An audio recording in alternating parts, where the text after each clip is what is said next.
আসসালামু আলাইকুম সুপ্রিয় দর্শকবৃন্দ।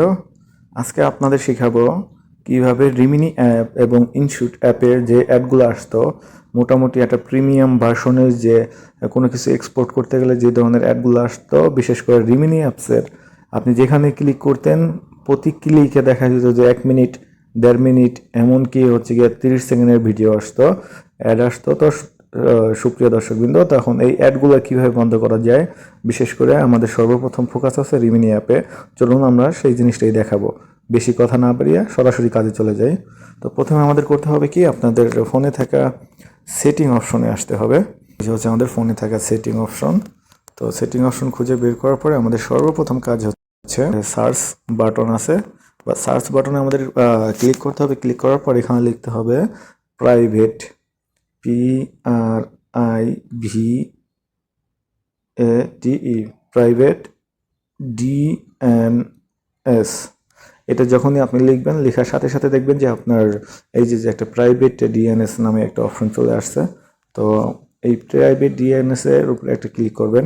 ক্লিক করার পর একদম নিচে দেখবেন যে আপনার মাঝেও থাকতে পারে, বা উপরেও থাকতে পারে, বা নিচেও থাকতে পারে। তো আমাদের কি কাজ হচ্ছে, এই যে একদম নিচে দেখেন, আমার ফোনে একদম নিচে দেখেন প্রাইভেট ডিএনএস নামে একটা অপশন আছে। তো আমি প্রাইভেট ডিএনএস এর উপরে একটা ক্লিক করব।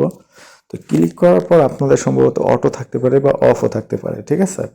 তো আপনারা কি করবেন, এই যে কনফিগার প্রাইভেট ডিএনএস আছে যেটা, এটার উপরে ক্লিক করার পরে তারপরে এখানে আপনাদের DNS.adguard.com লিখে এটাকে সেভ করে দিতে হবে, ঠিক আছে। তো এটা যখন সেভ করে দিবেন, তো আমি লিখছি দেখেন DNS@guard.com। আমার লেখাগুলো খুব ভালো করে দেখেন। এইভাবে লেখার পরে আপনাদের কাজ হচ্ছে এখান থেকে ব্যাগে চলে আসা, ঠিক আছে। এই যে দেখেন আমার এটা সেভ হয়ে গেছে। তো ব্যাগে চলে আসা, তো ব্যাগে চলে আসার পর তার রিমিনি অ্যাপ, তো রিমিনি অ্যাপে যাবেন। রিমিনি অ্যাপে যাওয়ার পরে এই যে দেখেন আমি এই যে কাজ করছিলাম একটু আগে। তো রিমিনি অ্যাপে যাওয়ার পর দেখেন আপনি যেই পিকচারটা বা যেটা ইনহ্যান্স করতে চান বা ক্লিয়ার করতে চান, তো তখন কি করতে হবে আমাদের, ধরেন আমি কি করব, এই যে আমার এই ঘোলা পিকচারটাকে আমি ক্লিয়ার করব, ঠিক আছে। দেখেন আমার পিকচারটা কিন্তু কত রকম ঘোলা, ঠিক আছে। তো এই যে ইনহ্যান্স ওয়াচ অ্যান্ড অ্যাড, এটার উপরে একটা ক্লিক করব। ক্লিক করার পরে একটু সময় নেবে, কারণ হচ্ছে 10 থেকে 15 সেকেন্ডের একটু সময় নেবে, কারণ এটা হচ্ছে নেটটা সার্ভিসটা একটু ভালো থাকতে হয়।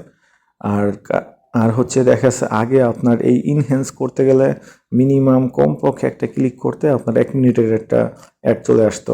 দর্শকবৃন্দ, এই যে দেখেন আমার ফটোটা কত সুন্দর ক্লিয়ার হয়ে গেছে এবং অটোমেটিক সেভ হয়ে গেছে। তো এখানে আমি ডানে ক্লিক করলে পরে দেখেন আমার কিন্তু সর্বোচ্চ 10 থেকে 15 সেকেন্ড একটা সময় লাগলো। তো আগে কিন্তু কমসে কম আমাদের 1 মিনিট করে সময় লাগতো, প্রত্যেকটা যেখানে ক্লিক করতেন 1 মিনিট করে সময় লাগতো। তো সুপ্রিয় দর্শকবৃন্দ, সকলে ভালো থাকুন, সুস্থ থাকুন, এবং ভিডিওটা ভালো লাগলে অবশ্যই লাইক কমেন্ট করে দিবেন এবং সাবস্ক্রাইব করে দিবেন।